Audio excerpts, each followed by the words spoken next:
all the Yeah. A inicios de los años 90, las ventas de cómics eran muy bajas y esto era muy visible porque las principales casas editoriales de cómics, tanto Marvel como DC, eran los que presentaban muy bajas ventas. Sin embargo, DC Comics decidió arriesgar todo creando un evento sin precedentes. Un suceso completamente inédito en este tipo de publicaciones. Y esto era sacar un cómic donde moría su principal personaje, el personaje que inició todo el mundo de superhéroes, y me refiero por supuesto a Superman. Así, en el año de 1992 inició mi saga favorita de cómics de toda la historia, y es la muerte de Superman, que continuó con un mundo sin Superman, el reino de los Supermanes, que es mi parte favorita, y por supuesto el regreso de Superman. Porque seamos sinceros, desde un principio, o al menos yo sabía que Superman tenía que regresar. Así que sin duda alguna este evento, este fenómeno de la cultura pop, reavivó el interés por los cómics, no solo los de DC Comics, también los de Marvel Comics, prácticamente reviviendo este formato, ponerlo en su máxima gloria en los años 90. Y que sin duda alguna este arco argumental era una gran tentación para crear una película live action. Así que tenía que hacer este intro sobre este cómic, porque el día de hoy tenemos que hablar acerca de Superman Lives.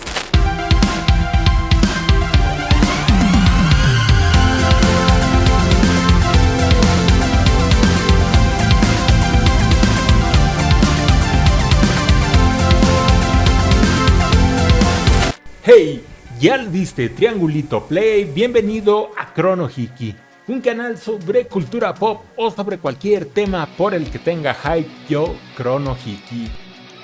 Miren, creo que para estas alturas del partido ya se vale hacer spoilers de la película The Flash, y si no la has visto, bueno, puedes parar el video porque este video es un gran spoiler. Y si muchos no comprendieron el cameo de Nicolas Cage como Superman en esta película de The Flash, pues el día de hoy vamos a hablar de Superman Lives.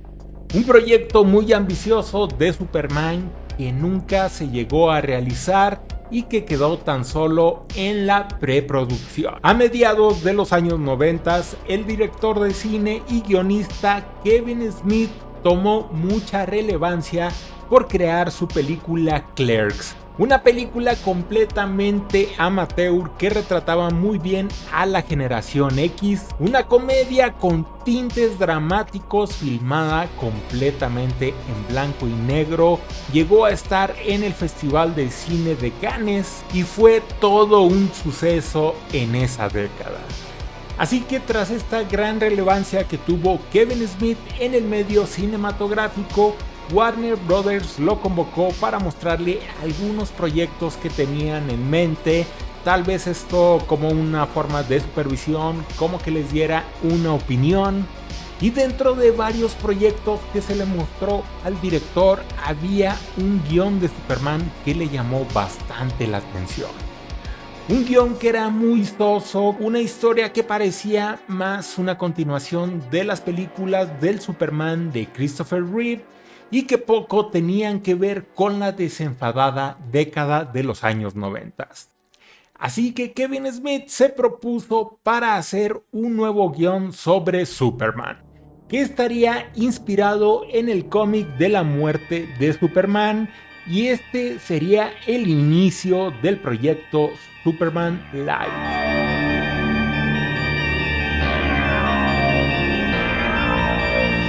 Así que el guión que presentó Kevin Smith era muchísimo más ambicioso en varios aspectos, ya que, como lo dije, tomaba el arco argumental de la muerte de Superman para crear su propia historia.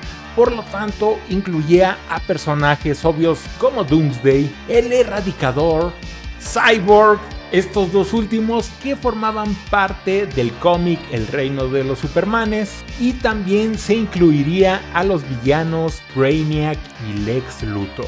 Dos datos curiosos en este apartado de los personajes es que Kevin Spacey estaba pensado para que interpretara a Lex Luthor, el cual no lo interpretó porque no sucedió esta película, pero años más tarde en la película de Bryan Singer, Superman Returns, sí lo interpretó. Y Cyborg, otro de los personajes del Reino de los Supermanes, tuvo su propia película protagonizada por Shaquille O'Neal. Y la verdad es que la película no es muy buena, pero es de esas películas que yo digo que tan malas se vuelven de culto, y si tú le tienes cariño a los años 90, te recomiendo que la veas. De hecho, estaría bueno reseñarla para el canal Crono Hiki. Suscríbete.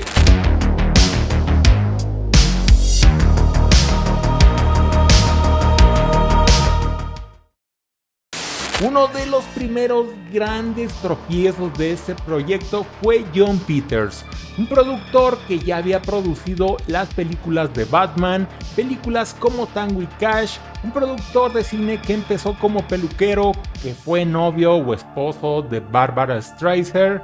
Bueno, de hecho está la película de Licorice Pizza de Paul Thomas Anderson, la cual ya reseñé aquí en el canal, que está basada en hechos de la vida real, y ahí aparece Jon Peters interpretado por Bradley Cooper. Ustedes vean esta película para que entiendan lo loco que estaba Jon Peters. Y es que Jon Peters entorpecía demasiado las producciones, metiendo de su cuchara en los guiones, pidiendo cambios. Se dice que llegaba ya al equipo de producción, les aplicaba llaves de kung fu, de jiu-jitsu, no sé, de artes marciales, con una presunción como de fuerza o de que él era muy chingón. E incluso para el mismo Tim Burton fue una pesadilla trabajar con Jon Peters. Este no le realizó una llave de karate, pero le dio un beso en la boca, para lo que declaró Tim Burton que hubiera preferido 1000 veces más una llave de artes marciales. Entonces Jon Peters le pidió cosas muy absurdas a Kevin Smith para el guión de Superman Lives. La primera era que no podía utilizar capa. La más rara es que Superman no podía volar. La tercera es que tenía que enfrentar a una araña gigante. Ahora entienden la referencia del cameo en The Flash.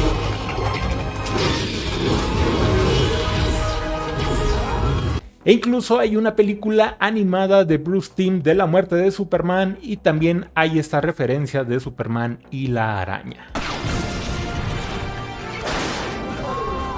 Pero eso no era todo, porque además pidió que Brainiac tuviera que pelear contra un oso polar y que la fortaleza de la soledad incluyera a un cyborg al estilo de Star Wars, un personaje para niños para poder vender figuras. A pesar de todo esto, Kevin Smith seguía muy entusiasmado con el proyecto, el cual también incluiría un cameo de Batman, y sí, sería el Batman de Michael Keaton.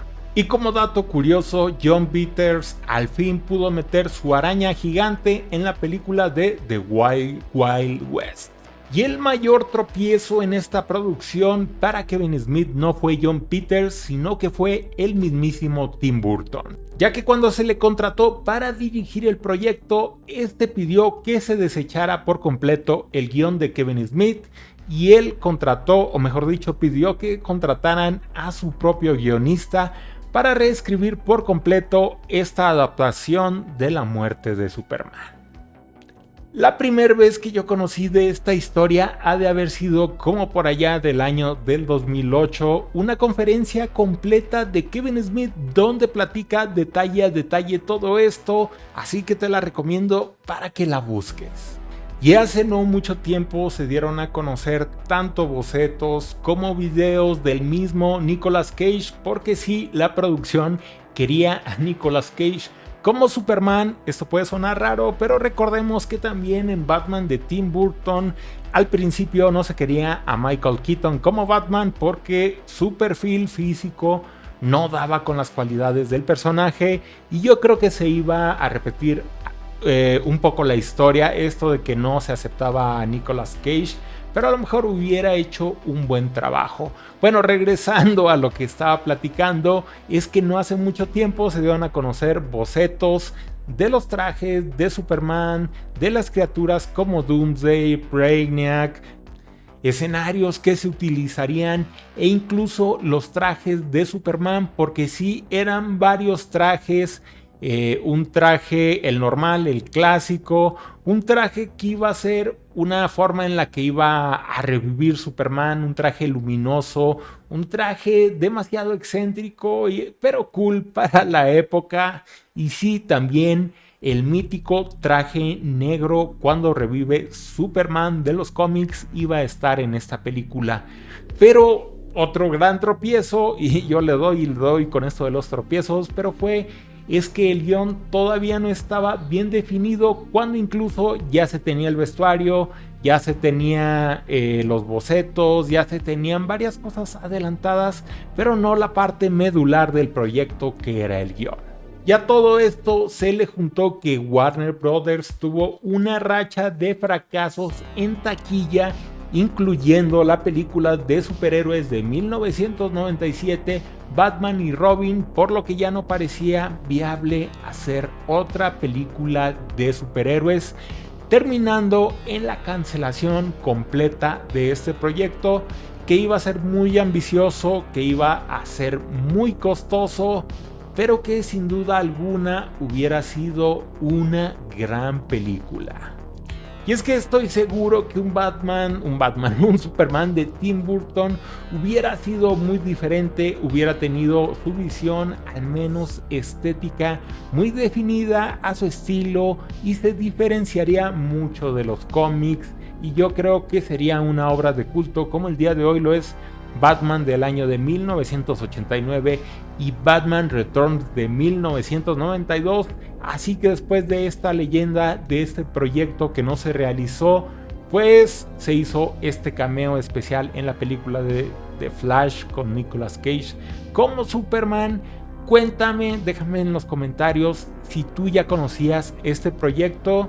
Miren, si llegamos en esta semana a las 500 vistas, me comprometo a la próxima semana a hacer un especial de proyectos de DC Comics como este que no se llegaron a filmar pero que ya estaban en preproducción. Y es que la verdad es que hay bastantes, hay una gran gama de proyectos que no se llegaron a realizar. Así que ayúdenme a llegar a las 500 vistas y hacemos esta especie de continuación con otros proyectos menos populares que jamás se realizaron de DC Comics. Recuerden que el like es el aplauso del youtuber, suscríbanse, todas esas cosas ya saben. Ya me voy, nos vemos la próxima. Crono Hiki.